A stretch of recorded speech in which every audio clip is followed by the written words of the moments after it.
आज अपन मैं आपके सामने 2025 के अंदर जो माध्यमिक शिक्षा के द्वारा जो आपका बोर्ड एग्जाम आयोजित होगा, जो ज्योग्राफी सब्जेक्ट को लेकर के एक मॉडल पेपर आपके सामने पेश करने जा रहा हूँ विद्यार्थियों। और ये पेपर पूर्ण रूप से ब्लूप्रिंट पर आधारित है। इस पेपर के अंदर विद्यार्थियों प्रत्येक प्रश्न उस हिसाब से तैयार किया गया है। जैसे दो प्रश्न आपको जिस चैप्टर में से पूछा जाएगा या प्रश्न के अंदर जिस क्रमांक का जो प्रश्न आना चाहिए ना, उस हिसाब से इस मॉडल पेपर को विद्यार्थियों तैयार किया गया है। तो विद्यार्थियों आप इस मॉडल पेपर को अच्छी तरह से इसका अध्ययन करें और आशा और उम्मीद है कि विद्यार्थियों अधिक प्रश्न आपको ये जो इसमें बोर्ड एग्जाम होगा वो इस पेपर में से देखने को मिल सकते हैं। और बहुत सारे बोर्ड पेपर विद्यार्थियों आपको इस चैनल के माध्यम से आपको उपलब्ध होंगे, तो आप समय समय पे इस चैनल का अवलोकन करते रहिए। और ये जो बोर्ड पेपर विद्यार्थियों आपके लिए बहुत मददगार साबित होगा। तो बिना देरी किए अपन चलते हैं कि बोर्ड पेपर के अंदर किस प्रकार के प्रश्नों का समावेश है और कैसे क्या प्रश्न है उसको समझने का प्रयास करते हैं। अब देखिए विद्यार्थियों, खंड आ के अंदर जब अपन बात करते हैं तो खंड आ के अंदर अपने पास बहुवैकल्पिक प्रश्न मिलेंगे विद्यार्थियों, और वह प्रश्न संख्या में आपके पास 18 होंगे और प्रत्येक प्रश्न आधे नंबर का होगा विद्यार्थियों। तो मैंने अपने बोर्ड पेपर के अंदर जो पहला बहुवैकल्पिक क्वेश्चन विद्यार्थियों को उठाया है वह क्वेश्चन है निम्न में से कौन सा भौतिक पर्यावरण का तत्व है। जब आपने पहले चैप्टर का अध्ययन किया था विद्यार्थियों, जो भौतिक और भौतिक घटक और एक आपने सांस्कृतिक घटकों के बारे में बात की थी विद्यार्थियों, तो आपको इसमें ये पूछा गया है कि निम्न में से कौन सा भौतिक पर्यावरण का तत्व है। उसके बारे में जैसे मैं बात करूं उद्योग है या फिर उद्योग है विद्यार्थियों, नगर है, मृदा है या फिर खेत, यानी इनमें से एक ऐसा घटक है जो भौतिक पर्यावरण को बताता है विद्यार्थियों। आगे बढ़ते हैं। अपना दूसरा प्रश्न की अध्ययन क्षेत्र में भूगोल क्या है। जब आपने पहले चैप्टर का विद्यार्थी अध्ययन किया था तो फिर देखा था कि भूगोल का अपन अध्ययन करते हैं किस रूप में करते हैं, समाकलनात्मक है, अनुभाविक है, व्यवहारिक है या फिर ये तीनों है। इस प्रश्न का भी उत्तर विद्यार्थियों आपको चैप्टर नंबर 1 के अंतर्गत मिलेगा। इससे आगे बढ़ते हैं तो अपने पास अगला प्रश्न है विद्यार्थियों कि निम्न में से जनसंख्या वितरण को प्रभावित करने वाला भौतिक कारक। जब आपने चैप्टर नंबर 2 का विद्यार्थी अध्ययन किया था तो उसमें देखा था जनसंख्या के वितरण को प्रभावित करने वाले जो भौतिक कारक थे। उसके बाद में आपने जो आर्थिक कारक भी देखे थे और सामाजिक और सांस्कृतिक कारक भी देखे थे। आपको इसमें से पूछा है कि कौन सा भौतिक कारक है कि राजनीतिक अशांति है, औद्योगिकरण है, नगरीकरण है या जल की उपलब्धता है। अगला प्रश्न की ओर बढ़ते हैं। अगला प्रश्न निम्न में से किस विद्वान ने कहा था कि लोगों की संख्या खाद्य आपूर्ति की अपेक्षा अधिक तेज गति से या तीव्र गति से बढ़ती है। यानी कौन सा विद्वान था जिसने ये कहा था कि लोगों की संख्या खाद्य आपूर्ति की अपेक्षा तीव्र गति से बढ़ती होती है। ट्रेसी ने कहा था, रेडजेल ने कहा था, थॉमस मार्स ने कहा था या ग्लास ने कहा था। इससे आगे बढ़ते हैं तो अपना अगला प्रश्न है निम्न में से मानव विकास सूचकांक HDI के परिकलन में कौन सा क्षेत्र शामिल नहीं है। HDI जब सूचकांक की अपन गणना करते हैं तो उसके अंतर्गत किन किन घटकों को शामिल किया जाता है और किन को नहीं। तो आपको यहाँ पूछा है शामिल किसको नहीं किया जाता, उसको देखना है। संसाधनों का पहुंच, सरकारी नीतियां, स्वास्थ्य या फिर शिक्षा। प्रश्न को ध्यान से पढ़ना विद्यार्थियों, नहीं मोस्ट इंपॉर्टेंट है। इस प्रकार के जल्दबाजी में जब आप प्रश्न को पढ़ेंगे बहुत सारे प्रश्न गलत हो सकते हैं। प्रश्न को पहले बहुत बारीकी से पढ़िए विद्यार्थी, फिर उत्तर की तरफ बढ़िए। आगे बढ़ते हैं। अगला प्रश्न उष्णकटिबंधीय क्षेत्रों में की जाने वाली कृषि जिसका विकास यूरोपीय लोगों के द्वारा औपनिवेशिक काल में किया गया, किस प्रकार की कृषि थी। वो मिश्रित थी, तो भूमध्य सागरीय कृषि थी, डेयरी कृषि या रोपण कृषि थी। आगे बढ़ते हैं तो उद्योगों को वर्ग, मध्यम, लघु और कुटीर में वर्गीकृत करने का आधार निम्न में से कौन सा नहीं है। किसके आधार पर उद्योगों को आप लोग वर्ग, मध्यम, लघु या कुटीर उद्योग में वर्गीकृत करने का आधार निम्न में से कौन सा नहीं है। स्वामित्व, श्रम शक्ति, पूंजी निवेश या आकार, इनमें से एक है जिनको उद्योगों को इस प्रकार श्रेणी में नहीं बांटता, उसकी आपको पहचान करनी है। अगला प्रश्न आपका पास है कि फुटकर व्यापार में वर्ग स्तर पर सबसे पहले नवाचार लाने वाले समुदाय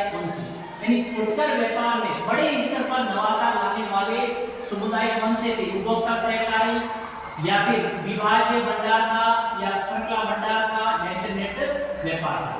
अगला निम्न में से परिवहन दूरी को मापने का रूप नहीं है, यानी कुछ ऐसे रूप हैं जो परिवहन जिसमें परिवहन की दूरी को मापा जाता है और इसमें नहीं मापने वाला कौन सा ही कुछ है। भारत की वास्तविक अर्थात किलोमीटर या दूरी, यात्रा करने लगने वाला समय या समय दूरी, और मार्ग पर यात्रा करने का खर्च अर्थात लागत की दूरी, या मार्ग पर आने वाला प्राकृतिक भूदर्शी अर्थात प्राकृतिक दूरी, इनमें से कौन सा नहीं है उसकी आपको पहचान करनी है। अगला जनसंख्या वृद्धि की 30वीं अवस्था में भारत में जनसंख्या वृद्धि की तीव्रता का निम्न में से कौन सा ही कारण नहीं है। उच्च प्रजनन दर के कारण, मध्यम दर में गिरावट के कारण, पड़ोसी देशों से आप्रवास के कारण, या उत्प्रवास में गिरावट के कारण। ये आपको इस बात का ध्यान रखना है कि ये जनसंख्या वृद्धि की 30वीं अवस्था में भारत जनसंख्या की वृद्धि दर का निम्न थी, इसके पीछे कौन सा कारक है वो जिम्मेदार नहीं है। अगला है भारत में विशालतम धार्मिक अब समुदाय कौन सा है? जैन है, बौद्ध है, मुस्लिम है या फिर सिख है। इससे आगे मेरे पास उनका अगला क्वेश्चन है भूतापीय ऊर्जा उत्पादन केंद्र भारत के निम्न में से किस राज्य में स्थित है? यानी भूतापीय ऊर्जा उत्पादन केंद्र भारत के कौन से राज्य में स्थापित है उसकी पता करना है। जम्मू कश्मीर में है, मणिपुर में है, हिमाचल प्रदेश में या फिर राजस्थान के अंदर। इससे आगे अगला वाला क्वेश्चन है अपने पास कोंकण रेलवे निम्न में से किस राज्य से संबंधित? ये जो कोंकण राज्य किस राज्य से संबंधित नहीं है? गुजरात से है, गोवा है, महाराष्ट्र है, कर्नाटक नहीं वाला आपको देखना है। इसका मतलब तीनों से संबंधित है और एक ऐसा राज्य जिससे संबंधित नहीं है वो आपका उत्तर सही माना जाएगा। भारत का सबसे बड़ा पतन वर्ग स्तर पर वो इसका निर्यात करता है, कौन सा बदल का है भारत का जिससे बड़े स्तर पर लोहे का उत्पादन किया जाता है? पारादीप है, कांडला है, विशाखापट्टनम है या कोची। अगला निम्न में से राज्यों के समूह की पहचान करें जहां हरित क्रांति में सबसे अधिक मात्रा अधिक हरित क्रांति है वो अधिक सफल हुई थी। कर्नाटक है, पश्चिम तमिलनाडु, गुजरात, मध्य प्रदेश, उत्तरी महाराष्ट्र या फिर छत्तीसगढ़, तेलंगाना, उत्तरी आंध्र प्रदेश या फिर पंजाब, हरियाणा और राजस्थान। जल क्रांति अभियान के मुख्य उद्देश्य क्या था उसकी पहचान करनी। जल प्रदूषण को समाप्त करना, देश की नदियों को जोड़ना, प्रति व्यक्ति जल की उपलब्धता सुनिश्चित करना या राज्यों के जल संबंधित विवादों का निवारण करना। भारतीय रेलवे ने विभिन्न संस्कृति के लोगों को एक साथ लाकर भारतीय स्वतंत्रता संग्राम में योगदान दिया, ऐसा कथन किसने कहा? महात्मा गांधी जी ने कहा था, सरदार पटेल ने कहा था, जवाहरलाल नेहरू ने कहा था या सुभाष चंद्र बोस ने। अगला भू निम्नीकरण से क्या अभिप्राय? भू निम्नीकरण क्या होता है? भूमि का धंसना होता है या फिर भूस्खलन होता है, उत्पादकता में कमी होता है या फिर भूकंप होता है। इस प्रकार से ये 18 9 वैकल्पिक प्रश्न थे विद्यार्थियों जो प्रत्येक प्रश्न आधे नंबर का 9 अंक के। ये प्रश्न परीक्षा की दृष्टि से बहुत ही इंपॉर्टेंट है विद्यार्थियों। इससे आगे अपन चलते हैं तो अपना दूसरा जो प्रश्न होता है उसके अंदर रेगिस्तान से संबंधित होता है विद्यार्थियों, जिसमें 10 रेगिस्तान आपको दी जाती है और प्रत्येक रेगिस्तान आधे नंबर से क्या होती है संबंधित, जिसके अंदर अपन देखते हैं पहला खाली जगह व्यवहारवादी भूगोल का उपक्षेत्र कौन सा है? स्थान है व्यवहारवादी भूगोल का उपक्षेत्र है, यानी व्यवहारवादी भूगोल है वो किसका उपक्षेत्र है? फिर एक व्यक्ति उस प्रवासी अप्रवासी दोनों हो सकता है, एक ही व्यक्ति उस प्रवास और अप्रवास दोनों हो सकता है या फिर नहीं। फिर उसके बाद जनसंख्या परिवर्तन के घटक जन्म दर, मृत्यु दर और एक और घटक है। जनसंख्या परिवर्तन के 3 घटक होते हैं जिनमें से 2 मैंने दे दिए और इसका घटक आपको बताना है। अगला मृत्यु दर का परिकलन, यानी मृत्यु दर का मापन अपन किससे करते हैं? मृत्यु दर को कैसे मापा जाता है? प्राथमिक क्रियाकलाप की गतिविधि में संलग्न सरणी को क्या कहते हैं? ठीक है, ये ध्यान रखना है। अगला है रोजगार और राजस्व की दृष्टि से विश्व का सबसे बड़ा तथ्य क्रियाकलाप है कौन सा? तथ्य क्रियाकलाप के बहुत सारे हैं, इसके अंदर कौन सा है जिससे अपने विश्व में सबसे ज्यादा रोजगार और राजस्व की दृष्टि से सबसे बड़ा है? वर्ष 2011 में भारत में नगरीकरण का स्तर क्या था? प्रयाग, इलाहाबाद के अंदर, पाटलिपुत्र, पटना में, मधुर देश में खालिस्तान नगरों के उदाहरण इस प्रकार के नगरों के उदाहरण माने जाते हैं। मेघालय, उत्तराखंड, हिमाचल प्रदेश और केरल में किस प्रकार की बस्तियां पाई जाती है? तूतीकोरन पतन का विकास खालिस्तान पतन के दबाव को कम करने के लिए किया गया। इस प्रकार विद्यार्थियों रेगिस्तान से संबंधित आपकी 10 एक स्थान थी और प्रत्येक स्थान 1/2 अंक की यानी 5 नंबर का ये क्वेश्चन है आपका। और ये प्रश्न विद्यार्थियों आपको सामान्य परीक्षा के अंदर इनमें से काफी प्रश्न देखने को मिलेंगे, इसलिए इन प्रश्नों को आप अच्छे से तैयार कीजिए विद्यार्थियों। इससे अगले प्रकार का अपने पास प्रश्न आएगा, वो आएगा अति लघुत्तरात्मक क्वेश्चन। और ये जो क्वेश्चन है प्रत्येक प्रश्न विद्यार्थियों 1 अंक का होगा। ठीक बात है। अब इसमें देखते हैं किस प्रकृति के प्रश्न आपको देखने को मिलेंगे पेपर के अंदर। एक जनसंख्या वितरण से आप क्या समझते हैं, ये प्रश्न। अगला है निम्न स्तर वाले देशों में मानव विकास को बढ़ाने के लिए कुछ देश ऐसे हैं। आपने मानव विकास वाला पाठ पढ़ा था, उसमें देखा था कि कुछ देशों का मानव विकास निम्न है, उसके पीछे कौन से कारण जिम्मेदार है। आपको अगर उस देश का मानव विकास बढ़ाना है तो आपके द्वारा क्या उपाय या सुझाव दिए जाएंगे। यंत्र मानव, कंप्यूटर आधारित डिजाइन, नए रासायनिक और औषधीय उत्पाद किस प्रकार के उद्योगों के अंतर्गत आते हैं। नव करना किसे कहते हैं। अगला प्रश्न, भारत के उत्तरी पूर्व राज्यों की भाषा किस परिवार से संबंधित मानी जाती है। भारत में किस सामाजिक अभियान के द्वारा जेंडर के प्रति सृजनशीलता को बढ़ावा दिया जा रहा है, दिया जा रहा है। ये अच्छा प्रश्न है विद्यार्थियों। आगे बढ़ते हैं। अगला क्वेश्चन है अपने पास, भारतीय कृषि में सिंचाई जल की अधिक मांग का मुख्य कारण आप किससे मानते हैं। यानी भारतीय कृषि में हमें सिंचाई की जो अधिक आवश्यकता होती है उसके पीछे मुख्य कारण क्या, आप किसको मुख्य कारण मानते हैं। भारत में बाजार आधारित तेल शोधनशाला का नाम लिखना है आपको, नकली अक्षर से उपयोग हेतु एक सुझाव आपको दे दूं। तो ये थे आपके अति लघुत्तरात्मक कितने क्वेश्चन विद्यार्थी 9 क्वेश्चन मिलेंगे और प्रत्येक क्वेश्चन 1 नंबर का होता है विद्यार्थी। आगे चलते हैं। अगला खंड है अपने पास खंड नंबर 9, जिसके अंदर आपको लघुत्तरात्मक प्रश्न पूछे जाएंगे।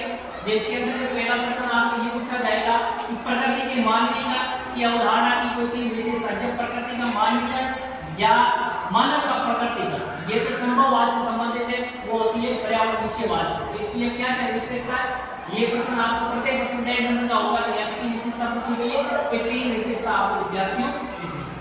फिर आगे बढ़ते उच्च स्तरीय और निम्न स्तरीय सेवाओं के दो क्या दे रहे हैं, यानी कौन सी सेवा उच्च स्तर में आती है और किस प्रकार की सेवा निम्न स्तर में आती है। प्रत्येक के दो आपको क्या दे रहे थे उदाहरण। अगला, कार कैनेडियन रेलमार्ग को कनाडा की आर्थिक धमनी कहा जाता है, इसके पीछे क्या कारण है। इस कथन को उपयुक्त उदाहरण के द्वारा आपको क्या करना है विद्यार्थियों, समझाना है। अगर निपटाए गए भार के अनुसार पत्रों के प्रकार को आपको निपटान के अनुसार भार के अनुसार पत्रों के कितने प्रकार होते हैं उनके नाम लिखने। वर्षा जल संग्रहण की कोई 3 लाभ, वर्षा का जल होता है उसका संग्रहण करते हैं, उससे आपको क्या फायदे होते हैं, कोई 3 लाभ लिख लेते हैं।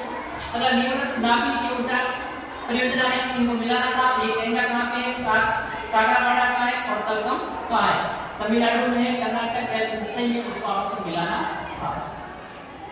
अगला प्रश्न है आपने भारत में विकसित की जा रही राष्ट्रीय महामार्ग विकास परियोजना के नाम लिखिए। यानी भारत में विकसित की जा रही राष्ट्रीय महामार्ग विकास परियोजना कौन कौन सी है, जिसका भारत में विकसित किया जा रहा है उसका नाम लिखिए। अगला प्रश्न का विद्यालय आपको, यदि आपको नगरीय विकास मंत्री बना दिया जाए तो आपके नगर में पर्यावरण संबंधी व्याप्त समस्याओं को किस प्रकार दूर करेंगे। यानी ये कह रहा है यदि आपको नगरीय विकास, आपका जो नगर है वहां को आपको नगरीय विकास मंत्री बना दिया जाता है और आपके नगर के अंदर पर्यावरण से संबंधित कुछ समस्याएं व्याप्त है तो उसको दूर करने के लिए आपके द्वारा किस प्रकार के प्रयास किए जाएंगे। तो ये थे आपके लघुत्तरात्मक क्वेश्चन विद्यार्थियों, जो आपको संख्या में कितने मिलेंगे, 8 मिलेंगे और प्रत्येक प्रश्न 1.5 नंबर का, यानी यहाँ से 12 आपके प्रश्न पूछे जाएंगे विद्यार्थियों। इसके बाद आप बढ़ते हैं अगला जो खंड 100 जिसके सेक्शन सी बोलते हैं, उसके अंदर जो प्रश्नों की प्रकृति मिलेगी, दीर्घ उत्तरीय प्रश्न मिलेंगे विद्यार्थियों। ये सारे आपको अथवा में मिलेंगे, जिसके अंदर एक प्रश्न मिलेगा, कच्चे माल के आधार पर उद्योगों का वर्गीकरण कीजिए अथवा उच्च तकनीकी उद्योगों की 3 विशेषताओं का आपको क्या करना है, वर्णन करना है। फिर अगला प्रश्न, भारतीय लौह अयस्क उत्पादक यानी 3 प्रमुख राज्यों के, भारत के अंदर लौह का उत्पादन करने वाले कोई 3 राज्यों का आपको वर्णन करना है। अथवा पवन ऊर्जा के बारे में आप क्या जानते हैं, भारत में पवन ऊर्जा के विकास से संबंधित कैसी परिस्थितियां हैं उसको देखिए। अगला प्रश्न है आपका, पिछड़े क्षेत्रों पर बनी राष्ट्रीय समिति ने किन क्षेत्रों को पिछड़े पार्टी क्षेत्र में शामिल करने की सिफारिश की और इस समिति ने पहाड़ी क्षेत्रों में विकास के लिए क्या क्या सुझाव दिए। या फिर भगोड़ जनजाति क्षेत्र के पिछड़ेपन आपके कार्ड को जिम्मेदार मानते लिखिए। यानी ये जो दीर्घ उत्तरीय प्रत्येक प्रश्न अथवा में है और अथवा में प्रश्न भी उसी पार्ट में से मिलेगा जो आपको ये जैसे कच्चे माल द्वितीय क्रियाकलाप में से आया है, तो ये भी अथवा और भी प्रश्न आपको द्वितीय क्रियाकलाप में से ही मिलेगा। इस प्रकार से ये आपके कितने प्रश्नों के विद्यार्थी 3 प्रश्न और प्रत्येक प्रश्न कितने नंबर का 3 नंबर का। इसका मतलब दीर्घ उत्तरात्मक प्रश्नों का अनुभार होता है 9 होता है विद्यार्थी। फिर आगे बढ़ते हैं खंड नंबर 10 जिसमें आपसे निम्नात्मक प्रश्न पूछा जाएगा। ये प्रत्येक प्रश्न कितने नंबर का होगा विद्यार्थियों 4 नंबर का। ये भी प्रत्येक प्रश्न आपको अथवा में पूछा जाएगा जिसके अंदर चरवासी पशुचारण या वाणिज्यिक पशुपालन में क्या लिखना है विद्यार्थियों आपको अंतर। ये प्रश्न जिस चैप्टर में से आएगा अथवा और भी उसी चैप्टर में से आपको पूछा जाएगा। रोपण कृषि या विस्तृत वाणिज्य कृषि की क्या करनी है तुलना, और ये प्रश्न कितने नंबर का मिलेगा प्रत्येक प्रश्न विद्यार्थियों 4। अगला प्रश्न है कि भारतीय कृषि में व्याप्त समस्याओं को लेकर भारतीय कृषि है उसमें जो व्याप्त समस्या है किस वजह से है, कौन कौन सी समस्या उसके बारे में आपका वर्णन करना था। अथवा भारत में भूमि उपयोग को प्रभावित करने वाले अर्थव्यवस्था के परिवर्तनों की क्या करनी थी विवेचना की जानी थी। यहाँ से 2 प्रश्न मिलेंगे और प्रत्येक प्रश्न 4 नंबर का, यानी कुल मिला के इस खंड में से 8 अंक के प्रश्न आपसे पूछे जाएंगे। इससे आगे अगला खंड है अपने पास यह जहाँ से आपको मानचित्र से 2 प्रश्न पूछे जाएंगे और प्रत्येक प्रश्न 2 नंबर का होगा विद्यार्थी, जिसमें एक विश्व का मानचित्र होगा और एक आपको बाहर से सवाल पूछा जाएगा। दिए गए विश्व के मानचित्र निम्न वाणिज्यिक पशु पालन शहरों को आपको दर्शाना है। न्यूजीलैंड कहाँ पे है, ऑस्ट्रेलिया कहाँ है, दक्षिण अफ्रीका कहाँ है और अर्जेंटीना क्या कहाँ पे। प्रत्येक स्थान आधे नंबर का होगा और 4 स्थान पूछे जाएंगे, 2 नंबर का प्रश्न होगा। अगला दिए गए भारतीय मानचित्र में निम्न ऊर्जा के केंद्र को दर्शाना है। नवेली कहाँ है, जरिया कहाँ है, सिंगरेली कहाँ है और सोनीपत कहाँ है। यानी ये जो आपको भारत के मानचित्र में इस प्रकार से विद्यार्थियों ये था अपना पहला मॉडल पेपर। और इस मॉडल पेपर को विद्यार्थियों बिल्कुल ब्लू प्रिंट के आधार पर तैयार किया गया और ये इनमें से आपको अधिकांश प्रश्न है वो विद्यार्थी बोर्ड परीक्षा 2025 के अंदर पूछे जाने की पूर्ण रूप से संभावना। इस प्रकार से समय समय के अनुसार अपन बहुत सारे बोर्ड पेपरों को आपको इस चैनल के माध्यम से आप अपनी तैयारी को और बेहतरीन बना सकते हैं। तो आप हमारे साथ जुड़िए।